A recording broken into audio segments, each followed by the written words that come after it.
बार फिर से साबित हो गया है कि अरविंद केजरीवाल जी जैसा सच्चा ईमानदार देशभक्त कट्टर ईमानदार नेता इस देश में नहीं है। जिनको गिरफ्तार करने के लिए भारतीय जनता पार्टी ने हजारों तरह की कुचक्र रचे, हजारों तरह की साजिशें रची। एक कट्टर ईमानदार आदमी को, काम करने वाले आदमी को, जनता के दर्द की, जनता की जिंदगी को संवारने के लिए जो काम कर रहा था, उनको उठा के जेल में डाला।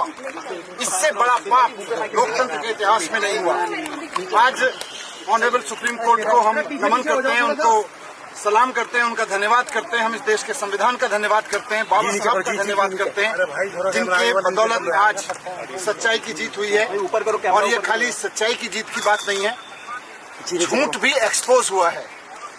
जिस तरह से आज ऑनरेबल सुप्रीम कोर्ट में ऑब्जर्वेशन दी गई, कहा गया कि केजरीवाल जी को ईडी की रिहाई से रोकने के लिए सीबीआई का पूरा गिरफ्तारी का मामला रचा गया।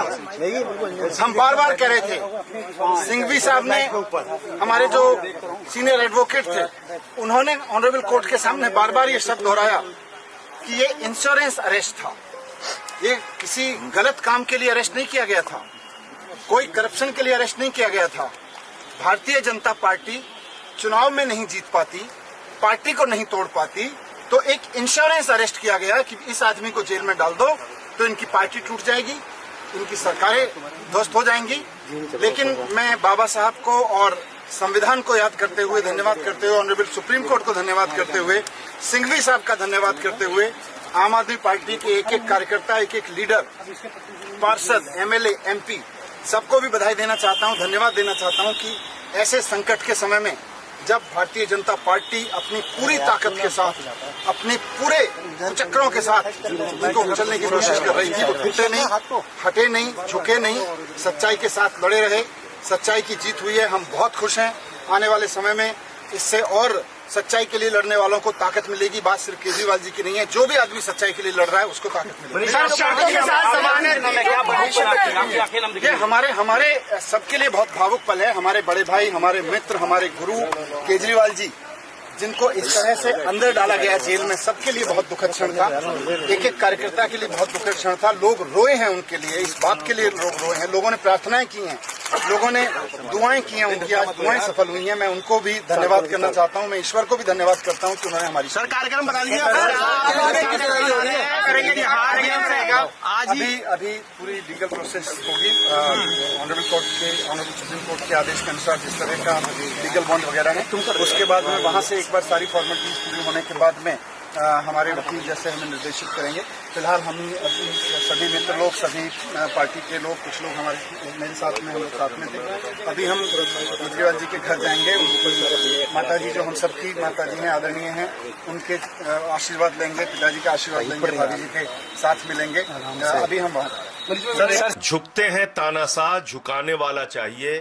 अरविंद केजरीवाल ने देश के तानाशाह को झुकाने का काम किया।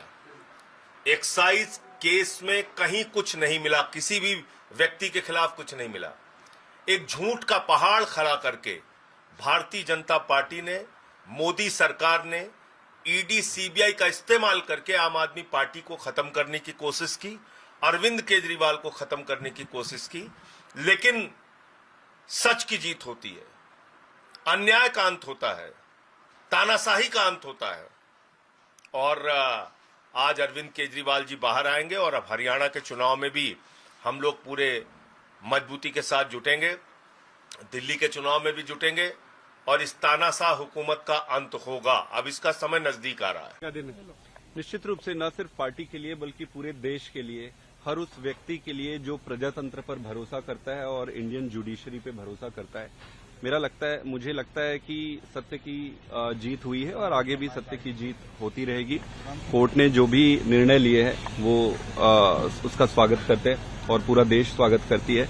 हमारे देश के लिए ये बहुत इम्पोर्टेंट है कि जुडिशरी जिस तरीके से ऑर्डर्स दे रही है वो देश की जनता के अंदर एक विश्वास पैदा करे। चाहे राजनीति कितनी भी गंदी हो जाए, इतनी गंदी राजनीति होने के बाद भी देश की जो जुडिशरी है वो अबव द बोर्ड है और सत्य के पक्ष में हमेशा न्याय करती है। तो ये बहुत बड़ी बात है। ये कोई एक पार्टी का, एक व्यक्ति विशेष का बात नहीं है। जिसको मैं कहूं कि अरविंद केजरीवाल जी छूट गए। इस देश के लिए आज एक बहुत ऐतिहासिक दिन है। जब भी कोई तानाशाह या जब भी कोई ऐसी व्यवस्था किसी एक दूसरे व्यवस्था पर हावी होकर देश की प्रजातंत्र को खत्म करने की कोशिश करेगा तो जुडिशरी और देश की संवैधानिक व्यवस्थाएं सामने आएंगी और देश की रक्षा करेगी। एक लेकिन रिस्ट्रिक्शन वो अभी भी बरकरार है कि वो अपने ऑफिस नहीं जाएंगे, फाइल साइन नहीं करेंगे। इससे परेशानी तो और बढ़ती ही रहेगी। जो कहा जा रहा है काम नहीं हो रहा। इसको देखते हैं आगे क्या कर सकते हैं। आपकी बात बिल्कुल सही है, मैं आपकी बात से सहमत हूं, लेकिन इसको देखते हैं अभी जुडिशियल प्रोसेस में इसमें क्या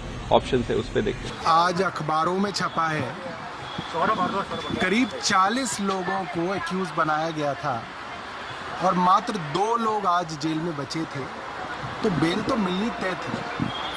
मगर जो सुप्रीम कोर्ट ने आज केंद्र सरकार की इन्वेस्टिगेटिंग एजेंसीज के बारे में कहा है, मुझे लगता है वो केंद्र सरकार के लिए बहुत बड़ी फटकार है।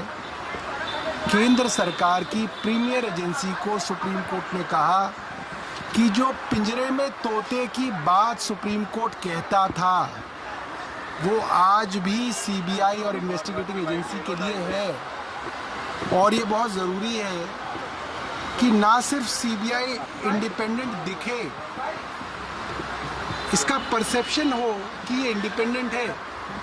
यानी कि कोर्ट ने कहा कि जिस बदमाशी से, छल कपट से सीबीआई ने देखा कि क्योंकि अरविंद केजरीवाल जी को बेल निचली अदालत ने दे दी, रेगुलर बेल दे दी, तो भाग के 22 महीने तक जिसको गिरफ्तार नहीं किया उसको जाके झपट के गिरफ्तार किया। ये सुप्रीम कोर्ट ने कहा।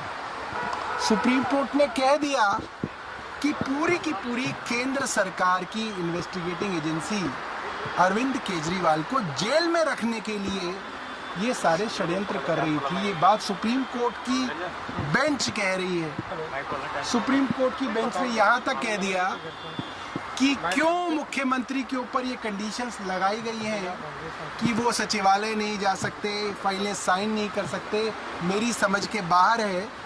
मगर क्योंकि दूसरी बेंच ने ये कंडीशंस लगाई हैं, इसलिए इसके ऊपर हम ज़्यादा टिप्पणी नहीं करना चाहते हैं। अपनी पार्टी को और ताकत मिलेगी और पार्टी का एक कार्यकर्ता होने के नाते दिल्ली और पंजाब और पूरे देश भर का एक नागरिक होने के नाते मैं तहे दिल से स्वागत करता हूं इस फैसले का। और बस एक ही चीज़ कहना चाहता हूं इस भावुक लम्हे में कि वेलकम बैक अरविंद केजरीवाल। लेकिन जमानत जो मिली है कुछ शर्तों के साथ मिली है और बीजेपी लगातार आरोप लगाती रही है, खासकर अरविंद केजरीवाल को लेकर कि भ्रष्टाचार में लिप्त है।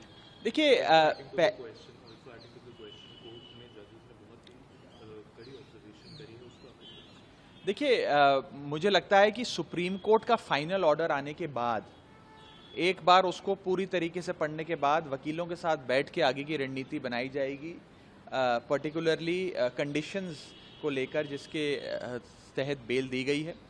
अभी क्योंकि एक अंश ही सुप्रीम कोर्ट का ओरली पढ़ा गया कोर्ट में, तो उस पर मैं विस्तार से टिप्पणी नहीं करना चाहूँगा। एक बार जजमेंट की कॉपी मिल जाए, मुख्यमंत्री जी रिहा हो जाएं और उसके बाद वकीलों के साथ बैठकर आगे की रणनीति बनाएंगे। लेकिन मोटे मोटे तौर पर आज उनकी रिहाई के इस आदेश से केवल आम आदमी पार्टी में नहीं बल्कि दिल्ली और देश में एक खुशी की लहर दौड़ गई है और एक लंबे संघर्ष के बाद अरविंद केजरीवाल जी लौट रहे हैं। लगता है कि बहुत ज़्यादा समय तक झूठ के दम पर आप सच को कैद नहीं कर सकते। आखिरी सवाल कि अरविंद केजरीवाल के रिहाई के बाद हरियाणा में जो चुनाव हो रहे हैं इसका उस चुनाव पर भी असर होगा? नहीं, देखिए जाहिर तौर पर अरविंद केजरीवाल जी अब हरियाणा की चुनाव जो है उसकी बागडोर संभालेंगे।